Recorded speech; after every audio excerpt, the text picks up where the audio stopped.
30 days from the opening of the NFL draft in Pittsburgh. And to celebrate the big 3-0, we've got a man who looks like he's in his 20s. I will take that, Phil. You have been promoted. I'm not sure to what, but congratulations. Field Yates released his new 2-round mock today, an early pick that jumps out, rather, Notre Dame.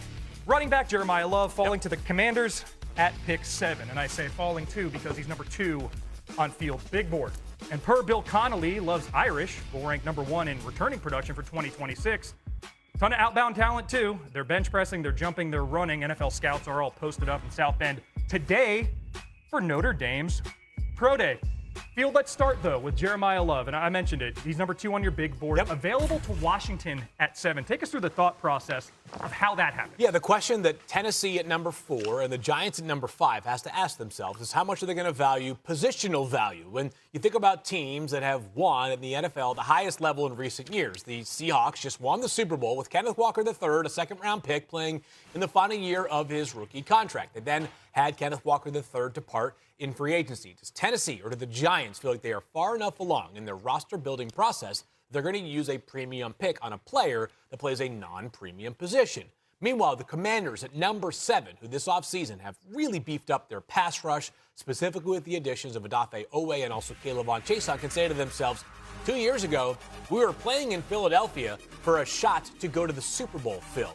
You pair Jeremiah Love, clearly the most explosive player in this class, with Jayden Daniels in an offense that last season really got stuck in the mud, in part because Jayden Daniels was not fully available for this team, would all of a sudden have a chance to become a strength once again. I think every team in the NFC East feels like the division is a little bit more winnable. I think the Eagles, Commanders, Cowboys should feel going into the year like this division has a chance to be theirs for the taking. Jeremiah Love would certainly help this Washington offense.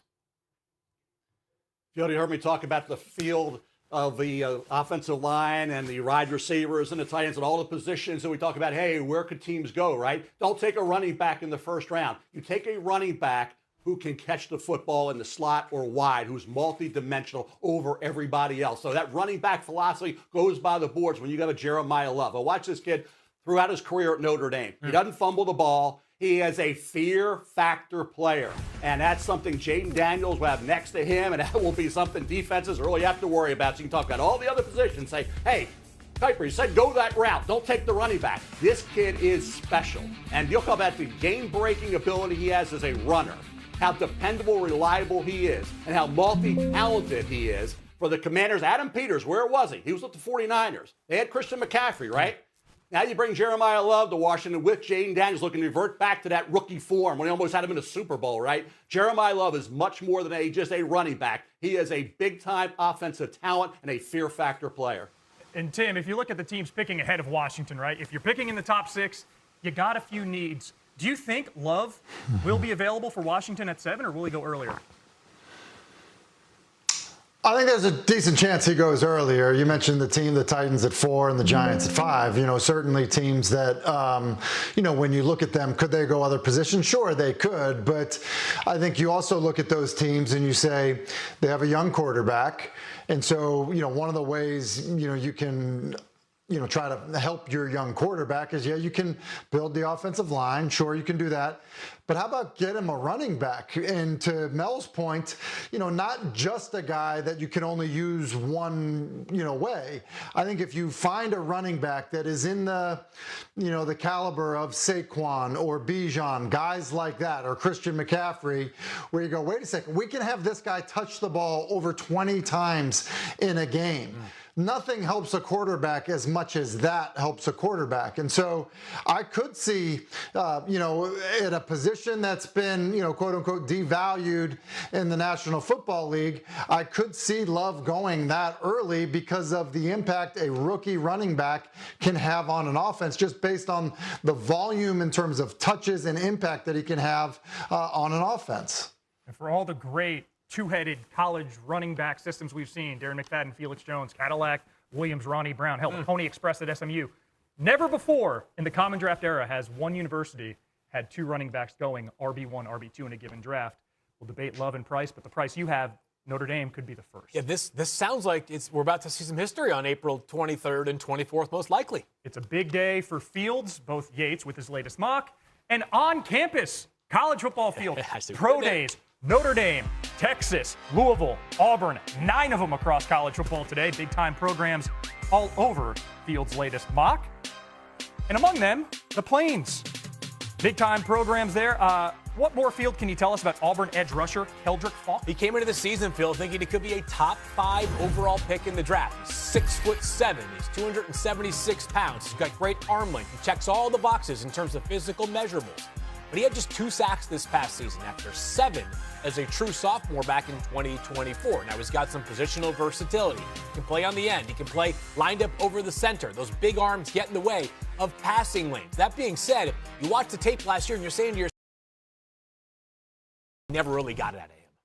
Mel, Field mentioned it. This kid's the size of a small forward. Weighs 276 with positional versatility. Do you like Faulk to San Francisco at 27 where Field has him mocked? At that point, you got to like the pick. You're basically betting on the talent.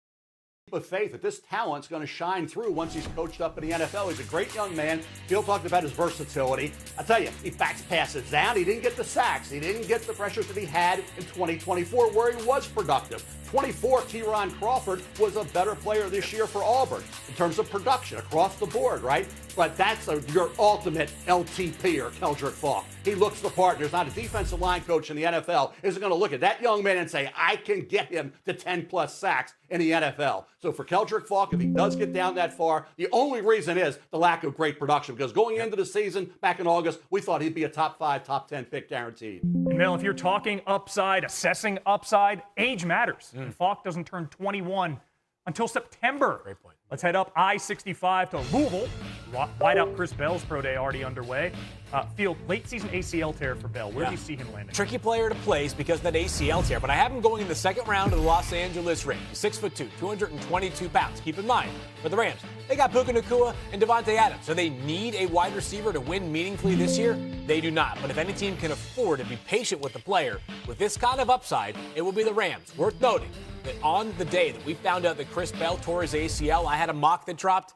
He was picked 32 at the time of the Denver Broncos. Big-time talent. The Rams get a discount here.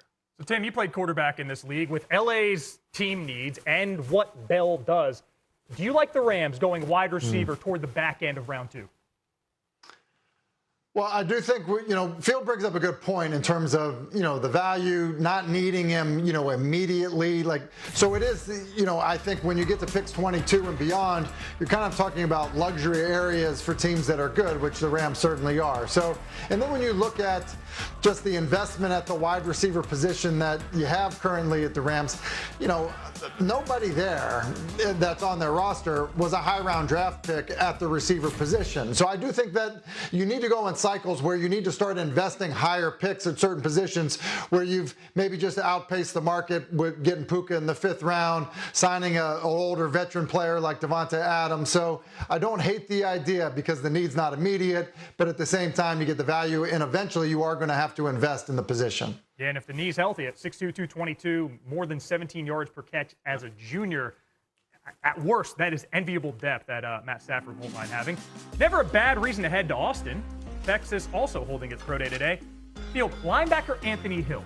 Where do you have him landing? 41st overall, the Cincinnati Bengals, who desperately need linebacker help. 17 sacks, 7 forced fumbles over 3 seasons for Anthony Hill. An explosive athlete. The biggest question mark, is he more athlete or is he sort of this football processor like a guy like C.J. Allen out of Georgia who had going 7 picks prior to this is. But you cannot deny the production. He came into this past season with hopes of being a first-round pick. Not sure he gets there, but definitely a player that would help address what I believe is a desperate need for the Bengals still after a busy offseason. And Field, you have him going 41st overall, so it's not entirely out of that first-round window, right? 9 picks after that. Mel, year 2 with Al Golden at D.C. and Cincy. Do you agree with Field?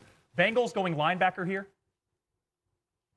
Defense. They got to go defense. I don't know about the position. I disagree with Field. I think their off-ball linebackers have some talent, those young kids, and they got better as the year went along. Anthony Hill Jr. is a talented football player. I think when you look at late first round, it's in play for Anthony Hill Jr. He gets down this far, sure, he's worth consideration, but so will be safety and the defensive line, edge rusher, all those areas the Bengals need to upgrade. When I think they will think their field, they're okay at off-ball linebacker going into this draft. Yeah, but it's for Cincinnati's defense, it's been more embarrassment than embarrassment of riches. You got a linebacker, Yo. 4.51, 47 forced fumbles in 3 seasons. Not a lot of defensive coordinators would turn that one down. New on NFL Live, new Falcons QB Tua Tagovailoa met with